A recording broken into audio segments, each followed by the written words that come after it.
Hi there. Hey, in previous videos, I've talked about the topic of transferee liability, where the IRS can go after parties related or parties involved with a C corporation that are considered transferees of that C corporation if the C corporation doesn't pay its tax and ultimately goes under or dissolves without paying its tax. The IRS may have the ability to go after what we call transferees. I also have another video that talked about a tax shelter transaction that the IRS has termed the Midco transaction, and how that works. And today I wanted to go over just an example case. I'm going to do the highlights of it and simplify it for the purpose of this video. But this case was recently settled in the 6th Court of Appeals in favor of the IRS and the government against the taxpayers. And so the ultimate payer, or the ultimate people with the liability, was a family with the last name Hawk. I'll just refer to them as Hawk. They were the shareholders. Hawks were the shareholders of a company called Holiday Bowl. And Holiday Bowl owned and operated, from what I could gather, bowling alleys and had some other kind of business assets. I think they even had a horse farm and some other things. So they had a bunch of assets stacked inside this C corporation.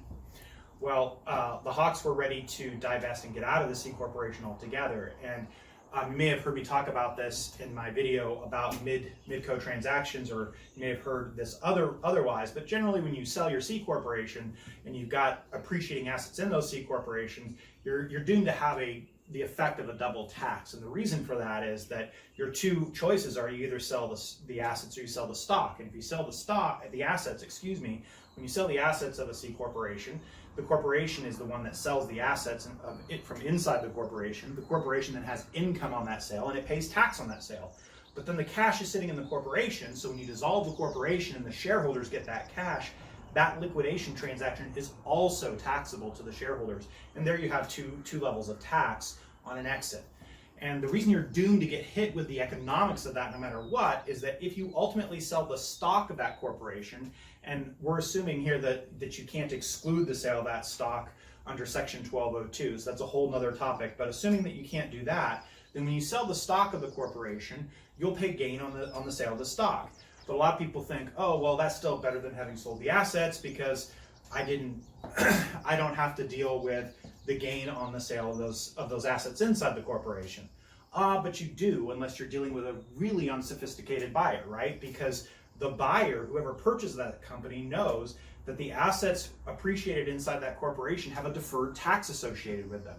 So they're going to ultimately pay you less than just the value of the assets, the face value of the assets. They're going to discount their purchase price for that deferred tax, because when they buy the stock of the corporation, you're essentially leaving that deferred tax with them, the buyer. So they know that the inherent value is less than it might otherwise appear because of that deferred tax.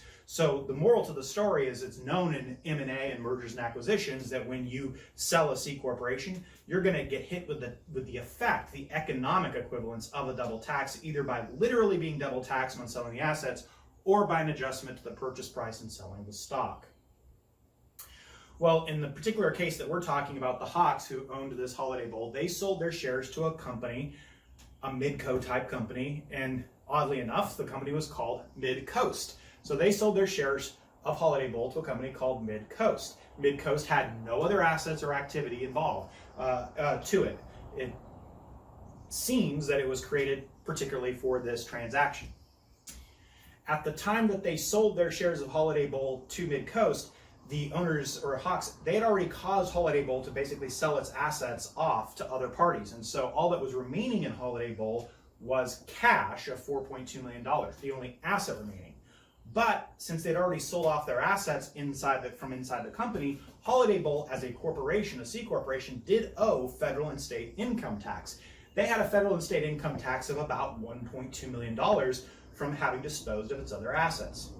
So if you follow me here, the value, if you're trying to come up with a value of Holiday Bowl has ceased operations. Its only asset is cash of $4.2 million, and it owes governments $1.2 million. So 4.2 million of cash minus its liability to governments of 1.2 million would say that it should properly be valued at about $3 million, right? That would make sense. Well, guess what? Midcoast paid $3.4 million. They ignored the tax due, or they didn't discount completely for the tax due. And this is the hallmark of what the IRS terms a Midco tax shelter transaction, when the buying company is paying more than the actual value or ignoring the deferred tax that would otherwise be due in the purchase price. Now, there was some fancy sleight of hand with cash going on here, because what Midcoast actually did, Midcoast by itself would have never had the cash to pay the owners $3.4 million. But remember, the company has $4.2 million in cash in its bank account, and it hasn't paid its taxes yet, right? So what they actually did is Midcoast just used some short-term financing to temporarily borrow the money it needed to pay the shareholders of Holiday Bowl. And then once they bought Holiday Bowl, they just sucked the cash out of Holiday Bowl and they used that cash to pay back the lenders. So essentially, they bought Holiday Bowl with its own cash. They bought Holiday Bowl with its own cash, and they were able to do that because of sticking the government with not getting paid the tax that it was owed. About the 1.2 million between Fed and state, the two governments, the tax that it wasn't owed. So at the end of the day, the original shareholders, Hawks of Holiday Bowl, walked away with $3.4 million cash, even though after paying a tax liability inside the company, they rightfully should have only ended up with about $3 million in cash. And the tax that was on the built-in gain inside the company, the $1.2 million in federal and state taxes, was just never paid. Holiday Bowl was eventually dissolved by the new owners, and Midco presumably went away because it had no purpose other than to serve as an intermediary to make this transaction happen. So what did the IRS do? Well, the IRS assessed tax against the Hawks, saying that they were a distributee of Holiday Bowl, and therefore they were subject to transferee liability. The transferee liability rules, I did a quick video on that. If you go watch that video and then you watch this video together, then I think both videos together will make more sense with each other. It'll put each of these videos perhaps in context. But the IRS basically said, look, you were a transferee from Holiday Bowl. That $3.4 million that you received, even though you technically received it from Midcoast, we're saying that you received it ultimately from Holiday Bowl. That makes you a distributee, and therefore you're subject to transferee liability. Hawks, of course, claimed, hey, wait a minute, you can't say that we're a distributee subject to transferee liability. You can't say we're a distributee of Holiday Bowl because we didn't get the $3.4 million from Holiday Bowl. We got the $3.4 million from Midcoast. But Midcoast got the cash from Holiday Bowl. So the IRS said that's a no-go.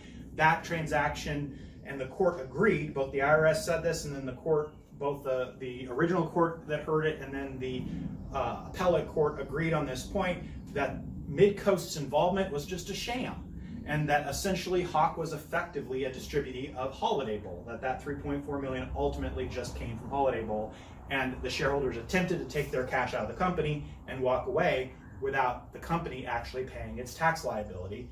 And that is what I'm telling you all can cause the IRS, or can allow the IRS to come after the shareholders, as they did in this case under the transferee liability rules. So, moral to the story, if you're thinking that you can rack up a tax liability inside a C corporation, suck the cash out and walk away, think again. The IRS does have tools at their disposal. This case is just one example of how they would combat that.